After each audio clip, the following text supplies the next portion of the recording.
Yo les Sancho, merci d'avoir cliqué sur la vidéo. Moi c'est Vince, à mes côtés Arthur Duflo, combattant pro. Aujourd'hui on va pronostiquer l'UFC de ce week-end, à savoir pour main event Kai Kara France contre Amir Albazi. Et puis on va étudier le combat de Saladin Parnasse, aussi qui combat pour une deuxième ceinture au KSW. C'est parti, générique.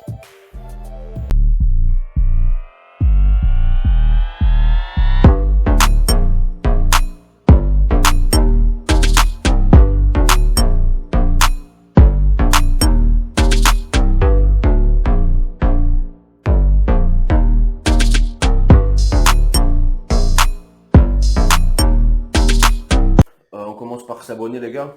On s'abonne, on clique, on partage, on fait tout ce qu'on peut pour supporter. Merci, on apprécie, on apprécie. Et là, on va parler de l'UFC de ce week-end. Alors, donc, Kai Kara France contre Amir Albazi en main event. Ouais. Les deux qui sont en even, donc à savoir même cote, 1,87 tous les deux. C'est vrai que c'est un gros match-up, hein. Là, on est sur Kai Kara France, donc qui revient d'une défaite contre Brandon Moreno, à savoir le champion. C'était il y a plus d'un an, non, il me semble, ou il y a un an. Presque un an, hein, je dirais un peu D'accord, moins, d'accord. je dirais. Et Amir Albazi, lui, qui a une seule défaite à son record, donc qui est 16-1, une seule défaite à la décision qui date de 2019. Donc ouais, c'est très chaud. Je comprends les bookmakers qui soient très indécis. Moi, c'est pareil, hein, j'ai une petite préférence pour Kai Kara France, j'aime beaucoup son style. Mais Amir Albazi, c'est tendu, il arrive déter quand même. Ce qu'il a fait à ses anciens adversaires, ça fait peur. Irakien, Ah, il a, 7e aujourd'hui sur le ranking. Qu'est-ce que tu penses toi de ce match-up? il a fait mal à Alessandro Costa. Francisco Figueiredo, il l'a soumis en 1 minute. Il a battu Zalglaz Zumagulov. Mhm. Après, il faut noter aussi quand même que si tu regardes sur le Tapologie, il y a beaucoup de cancel de combats annulés. Et Oui, c'est c'est à vrai. chaque fois, c'était contre les plus chauds, hein. Il y a Tim Elliott dans la liste. Brandon Royval, Alex Brandon, Perez, ouais. Ode Osbourne. Ouais, non, c'est ça, c'est ça. Après, c'était pas lui, hein, la majorité des pull-outs, c'était pas lui. D'accord. Ah ouais. Mais oui, quand même, il y a une grosse différence de compétition entre Kai Kara et Amir, ça c'est pas de secret, c'est sûr. C'est pour ça que ça reste even, parce il est sur beaucoup de victoires consécutives. Et malgré tout, malgré le fait que Kai Kara soit d'une défaite contre Brandon Moreno, ils sont quand même even, tu vois. Donc c'est par rapport au manque de compétition du haut niveau de la part de Amir. Après, c'est pas sa faute. Il prend le combat qu'on lui donne et il les gagne. Kai Kara France qui a du gros pouvoir dans les mains quand même, une très belle takedown defense. Amir, c'est pas le meilleur lutteur non plus, hein. Il a un très bon sol, mais niveau lutte, c'est pas un très gros lutteur, quoi, on va dire, même pour 57 kilos. Donc et ça va être compliqué d'amener Kai Kara au sol. Ça va être compliqué de rentrer sans se prendre beaucoup de coups. Parce que Kai Kara, en plus d'avoir du pouvoir, il est quand même très rapide, Ouais. beaucoup plus rapide que Amir, à mon opinion. Amir, il est musclé, il fait beaucoup de cuts, beaucoup de muscles. Il n'est pas aussi agile que Kai Kara, je dirais. Après, il a du pouvoir dans les mains aussi, tu vois, il en faut qu'une ou deux. Mais bon, vu que c'est à 157 kilos, tu sais c'est rare qu'on voit des one punch knockout, malgré le fait que Kai Kara l'a déjà fait. Mm. Je vois mal Amir mettre KO avec Kai Kara. Je verrais plutôt si Amir gagne une décision ou une soumission. Mais Kai Kara, il a une belle défense de soumission, une belle défense de takedown. Ça va être compliqué. Donc je dirais plutôt, moi, je verrais une belle avenue pour Kai Kara de mettre un KO si Amir il est vraiment Ah ouais. désespéré pour prendre le takedown, tu vois. S'il veut vraiment le ramener au sol et utiliser le sol. Parce que le niveau striking, pour moi, Kai, il est au-dessus. Il est au-dessus. Donc je vais prendre Kai Kara par décision. Par décision, je pense qu'il arrive à tenir la distance, je pense qu'il fait mal et Amir qui va être un peu désespéré ou peut-être même voir un KO au deuxième ou au troisième. Mais en tout cas, je prends Kaikara vainqueur. Ouais, moi aussi, je dirais la décision, juste par ouais, une plus grosse expérience des main events, déjà du 5 rounds aussi. Et des gros événements comme ça, je pense que Kai Kara France sera plus préparé. Mais ouais, ça promet un gros combat quand même, hein. C'est pas des gros noms, mais c'est un beau main event, je pense, ce samedi. On peut passer ensuite au co-main event. On a Alex Caceres contre Daniel Pineda. Alex Caceres qui est favori à 1,55. Pineda à 2,35. Lui, ce dernier, donc, il revient d'une victoire Contre Tucker Litz, c'était par guillotine. Ouais, une belle guillotine, tu l'as Et mis. Alex Caceres qui avait KO Julian Erosa. Qu'est-ce que tu crois toi pour ce combat? Ouais, Alex Caceres, c'est chaud en ce moment, franchement, il avait fait, même s'il avait perdu contre Sadiq Youssef, il avait fait une belle fight quand même, il s'était bien défendu. Il a KO mon pote et mon training partner, Julian Erosa au premier round. J'étais dégoûté, mais c'était très impressionnant quand même malgré tout. Et avant ça, il était sur 4 défaites, 4 victoires consécutives, excusez-moi. Et même si c'était pas une compétition de ouf, il a quand même battu Kevin Kroom, il avait battu Chase Hooper, il avait battu, euh, il avait battu pas mal de Austin Springer, donc tu vois, c'est du talent un peu bas, on va dire, pour l'UFC, mais il les a quand même battus et il les a battus assez facilement. Daniel Pineda, lui, il a battu des gros noms aussi, hein. Il a battu des Jeremy Kennedy à PFL. Non, il a fait du bruit. Il a fait du bruit. Il avait KO un mec aussi à PFL, je me rappelle plus son nom, mais il avait fait un sale flying knee. C'était vraiment chaud. Vraiment, vraiment chaud. Donc, ça, c'est un combat assez équilibré. Moi, je prendrais Daniel Pineda par soumission. Il est vraiment agile. Il a une 100% finish rate. Il a tous les combats qu'il a gagnés, il les a gagnés par finish. Ah ouais. Ce qui est quand même très impressionnant. Surtout qu'il a combattu dans que des grosses orgas depuis les 10 dernières années. Donc, Mhm. Alex Caceres, qui est quand même rapide, agile, athlétique, il vieillit très bien.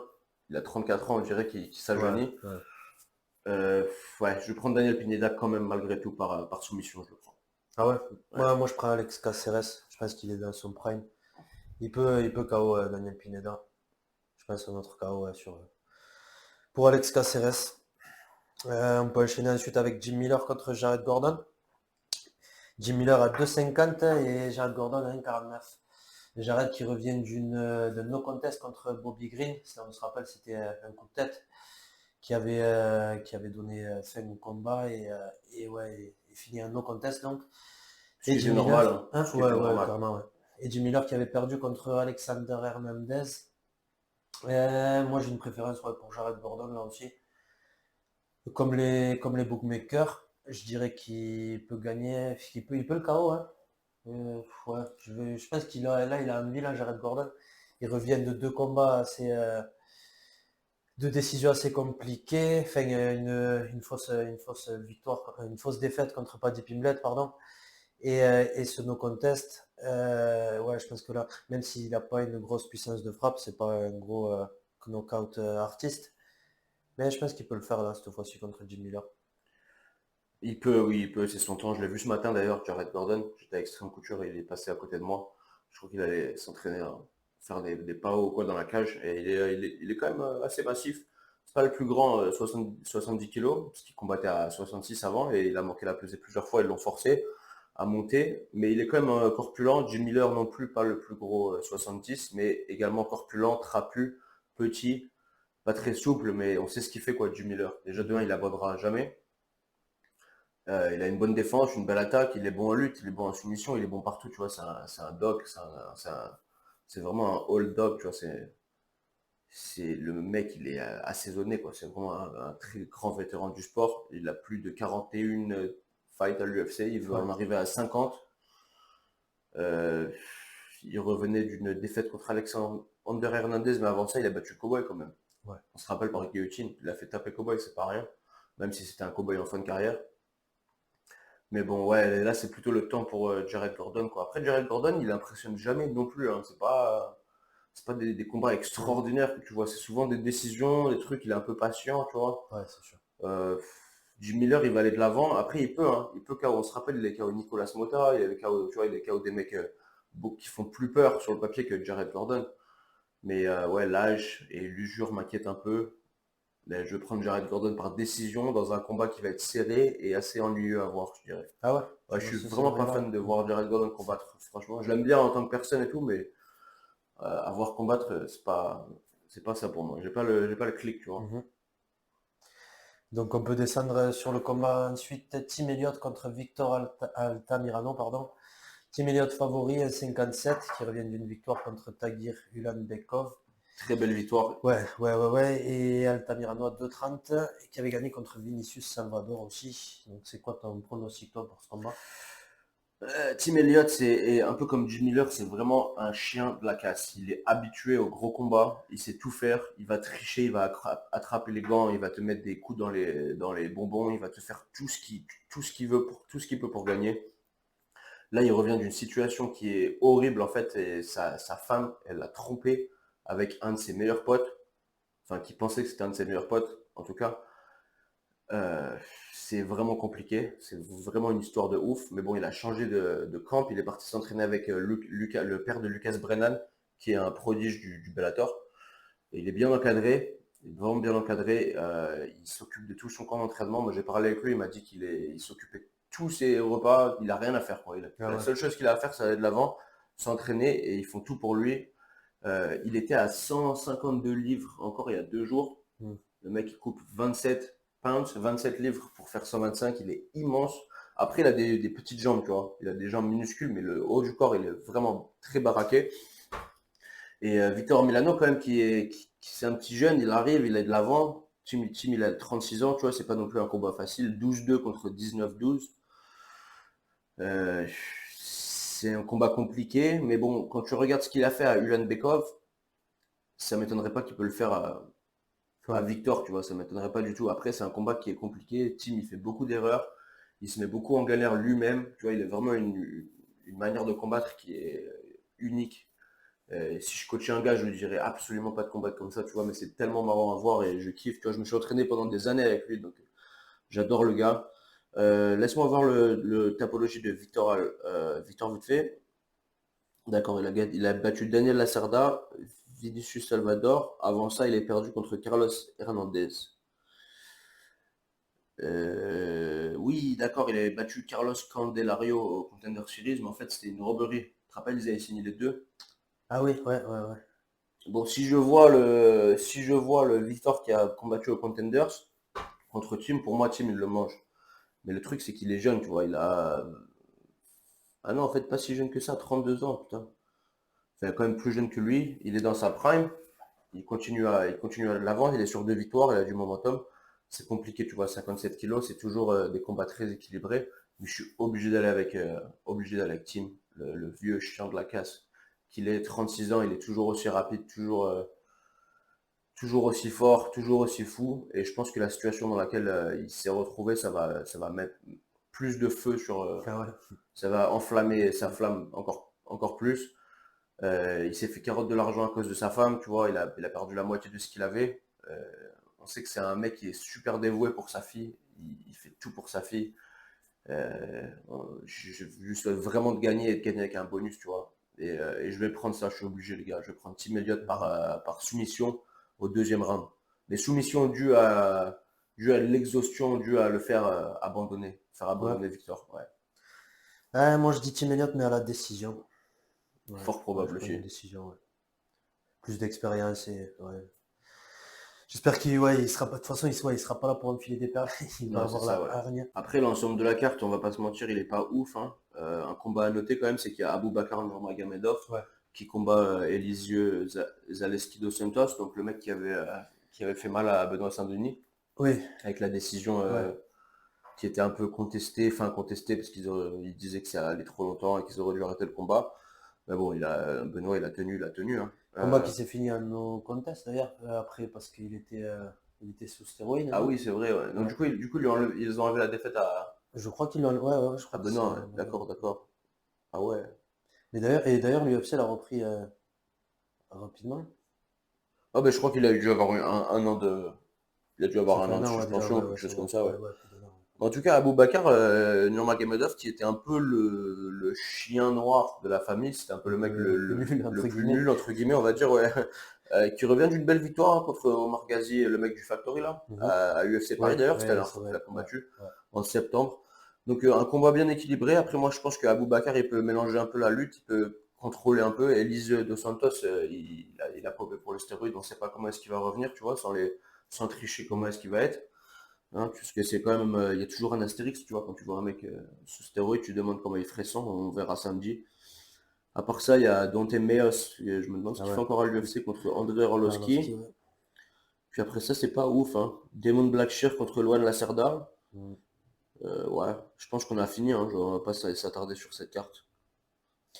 Ouais, on peut passer à Saladin Parnasse donc. On disait C'est ouais ça. qui combat pour une deuxième ceinture au KSW. Donc c'est un poids, c'est C'est 70 kilos. 70 kilos, ouais. Donc il avait la ceinture du 66, là il monte en KT pour prendre la ceinture à 70, qui soit le double champ. Donc qui revient d'une victoire, Saladin qui revient d'une victoire contre Sébastien Rajewski, qui était 12-7, il a gagné au quatrième round le naked choke. Mhm. Et il est quand même sur 1, 2, 3, 4 victoires d'affilée quand même, Saladin Parnasse, avant de perdre contre Daniel Torres qui vient d'être popé pour stéroïdes Ouais. à PFL et qui s'est fait virer. Ouais, ouais. Donc encore un astérix avec ça. Il s'était pris un KO au premier round, Saladin, mais c'était sa seule défaite. Donc voilà. Et sur 4 victoires consécutives, il arrive avec un gros momentum. Mhm. Saladin, on le sait, hein, il est bon partout. Lutte de ouf, très explosif, très beau striking, soumission de là où il veut. En fait, il joue avec les gars. C'est vraiment du haut niveau de MMA, les gars, Saladin Parnasse. Et ben, je pense qu'il va gagner. Hein. Je pense qu'il va gagner. Ouais. Maria Zlowski, son adversaire, qui est C'est pas 25-8. n'importe quoi hein, quand même. Ah Ouais. non, c'est sûr, Des c'est sûr. défaites contre les défaites qu'il a, c'est contre quand même des beaux noms. Il y a Gamrot, C'est ça, ouais. il y a Rebecki, ouais, des mecs qui sont à l'UFC donc ouais, ouais, ça va être un beau match-up et ouais, je suis pas convaincu moi que Saladin Parnasse, bah, j'espère hein, qu'il va gagner. Ah, c'est pas un combat facile, hein, c'est Mais sûr. ouais. C'est pas un combat facile.